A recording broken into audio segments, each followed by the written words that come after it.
It is only day 2 of Toronto, and we've already had two 13-1s. MIBR just got dominated by Gen G, not only in the 13-1, but in the 13-5 before it. However, TMV made a video on that. So I'm going to be making my video on Haven right here and seeing what went wrong for MIBR. Is it fixable? And what's going to happen with them in the tournament? A lot of people have pointed toward Aspas's inability to play Yoru as something that could potentially be a problem for them in this Yoru heavy meta. Let's go ahead and take a deep dive into what lost them this game. Was it being on Jet? Will Yoru be a problem? Let's find out.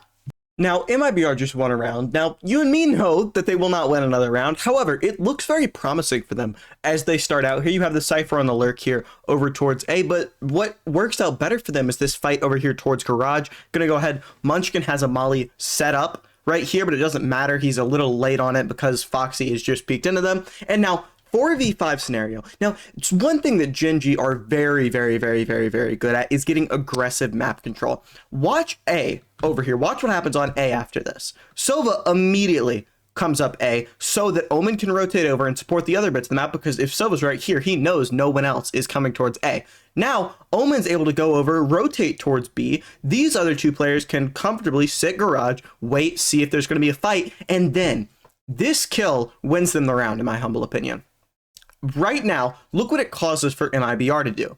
They go over here. Verno is forced to drone, re-clear this area to make sure he's not in some off angle or pushing them, or even just holding this A main line. Now, they go over towards C, all of them, but you don't have that drone. Now, it's going to be very important. Cortesia gets the kill on Detexture, and boom, your numbers are back. Except Karen, even though the neural thefted out, just swings it, boom, I'm good, and then walks back to make it a 3v3 scenario here. They're going to go ahead and hit B. You don't have a drone. You just have to say, hey, let's get in here.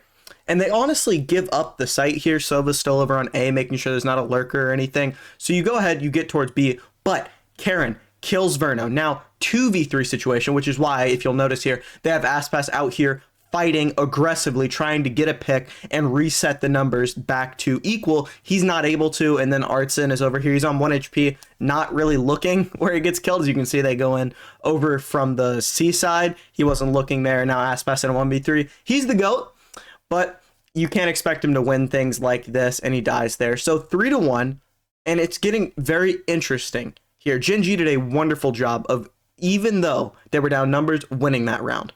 And I'll reiterate here, Gen G are so good at getting aggressive map control, and it'll show you this round. So MIBR called a timeout. They know that they need to start winning rounds fast. Texture is shooting the drone and kills Aspas, and then boom. They kind of wait, they stall, they chill, your entry's dead, and so then they rotate, leaving Omen inserted. But watch over here. Same A line. Munchkin has just crept up. He's got in this position, and it's going to reward him. These are the plays that really make you kind of locked in, right? That make you very good as a team, understanding when to push up and when MIBR, in this case, or just your opponent, has completely given up the control of a side of the map. So Munchkin is able to actually get 2 here, pretty much shuts down the round.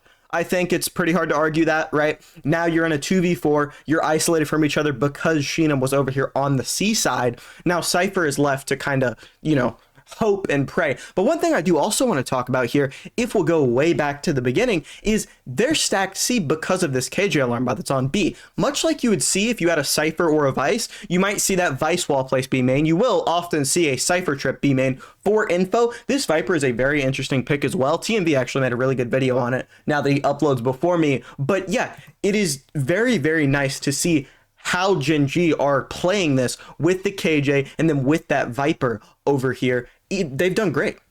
If you're struggling in ranked, you may try and use something to lock in, whether that be energy drinks, medicine, or something else. But I have an alternative. Flow state. Take 1 scoop of this, mix it with some water, and I promise you will be shooting. If you don't believe me, which is fine, believe these professional players using it in pro matches. Your bronze lobbies are going to get dominated with it. As you can see here, Ion talking about how he locked in during a match against YFP. And these are very reputable pros. Guys from Envy, guys from Qbert Academy. The freakiest white boy ever. So go ahead. I'll even get you 10% off if you click the link in the description and use code Lions. Try it out. You will be locked in and you will love it. Thank you for your time. Let's get back to the video.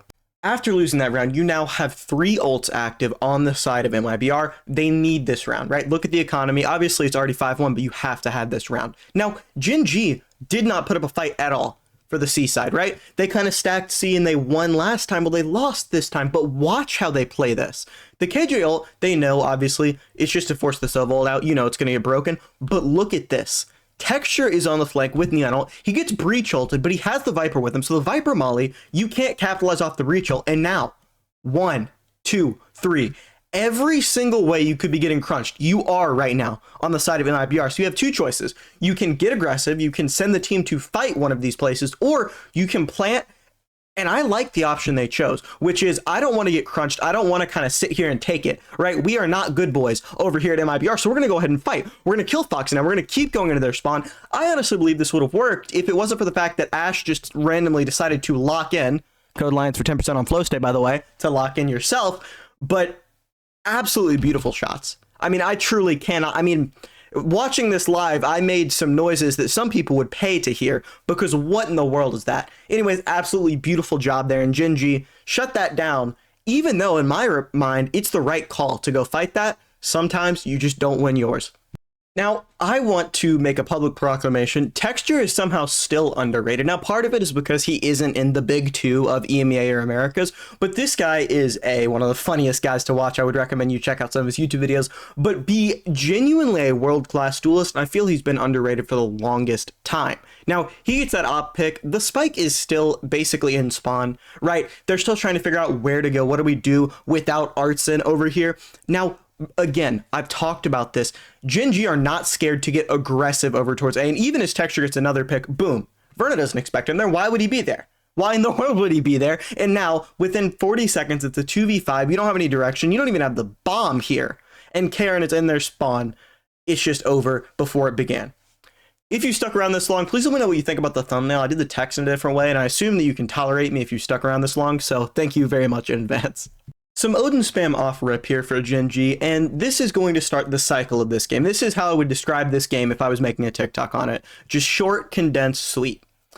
MIBR push somewhere, someone dies, they rotate, they need that someone's critical utility, whether it be Verno's drone, ass pass to entry, a breach stun, a breach flash, then they lose, the game is over. That is literally how I would describe this in the simplest terms, because that's what's happening a lot of the time here. I mean, it's a 3v5 already, which means you're probably not going to win it. And then you have Verno. Okay, you have Bomb. Go over towards C. We're going to see if anyone's pushed out aggressively. We're going to see if we can try and get a pick, try and make this manageable. But Gen.G, they're playing so smart here. They know there's no reason for them to push out, right? MIBR have to come to them. They're the ones at the advantage, and Gen.G know it. Gen.G know that they have the advantage here. They're just waiting, trying to get someone to peek into them, trying to get someone to fight them, trying to catch a timing, trying to do something to salvage this game. And it just doesn't happen. Dry swing, die, because obviously you're Omen, you can't exactly, not dry swing in that position. 2v5, Verno is in spawn now. It seems like he just wants to save. It's what he ends up doing here. And it seems like Cortesia was on that way until Texture obviously gets that op kill. I feel bad for MIBR, I really do, because I do believe they're a talented roster, but in this game specifically, they just looked kind of lost. Now, I do like the adaptation from MIBR in the last round here, which is, hey, have Cypher here, have this cam, and just try and catch Sova if he's jumping up, right? You even have Omen over there. If Sova's trying to play super aggressive, you hopefully can punish him with the 1-2 combo of the Cypher and the Omen. Now, they pushed up towards Garage here, but Munchkin shoots like me here, which is just, oh, I see someone, okay, let me just hope to God that the Phantom saves me, and it works out, right? Aspas now on 25 HP, it works. I hate to say it, but Aspas died first 6 times in this game. That's literally almost half of the rounds played here. You're not going to win like that, unless it's like a super long, drawn-out game and you get a bunch of first bloods as well. It's very difficult to win like that. Now, in the 4v5 here, the pit does go down. Now, you do have a section of the site to plant on. As you can see, the pit only covers, 33% of the site.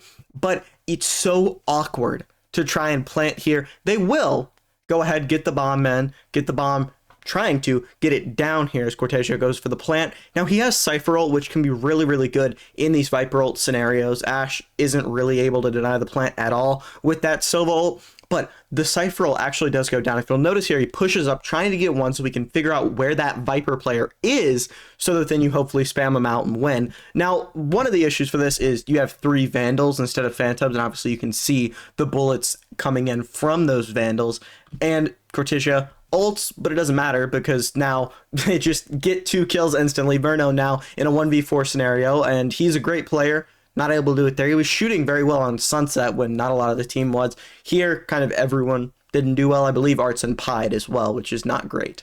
Now, we only got 2 rounds of Gen.G's attack for obvious reasons, but I want to talk about this Viper wall here, because what it does is it makes that Verno, who normally could just sit here and jiggle A and feel content about just having all of A locked down, now, if this Viper wall goes up, he can't see. So Munchkin over here can just cross sewers whenever he feels like it, and you'll see this come to an effect very, very shortly. It's going to have actually a big impact on the round, arguably winning it. Even though Gen.G are over towards C, the threat of this lurk keeps Verno over on A, but even with that, Gen.G go, okay, let's just rotate. I'm cool with that. They have their alarm bot over here. I don't know if this is a very standard alarm bot. I haven't seen it before that I can recall. My memory is also pretty bad, but I really do like this because a lot of people will try and flank up here where they would then, assumingly, get hit by that alarm bot, right? But look at where Munchkin has got to because of this Viper wall. A is not free, right? You have the player on, you have Verno on, but they have no idea about this player. Now, don't get me wrong, Breach is aware he's jiggling this, but you don't know for certain. Then a bit of a whiff onto Arts in there. Munchkin, though, has no idea Verno's here, and this is just kind of the story of MIBR. Gen.G are pivoting towards A. Verno has a perfect opportunity to get the first blood here, and then this happens. Yeah, I mean, not much you can do. Anyways, Munchkin gets 2. Now, you're forced off the site if you're MIBR. 4v3 situation. Going to be very hard for you to win it if you're MIBR. Now, obviously, Ass Pass helps, but it doesn't here. And so you just kind of lose this pistol round. I love the idea. I honestly wish we could have seen more of what they're doing with this Viper, right? Of the strategies that they specifically are having with it. But we weren't able to see that much. Thank you guys so much for watching. If you stuck around for this long, make sure to hit that subscribe button. Netflix would make you pay like $30 for 10 minutes of entertainment, and subscribing is free. I'll see you guys next time. Peace.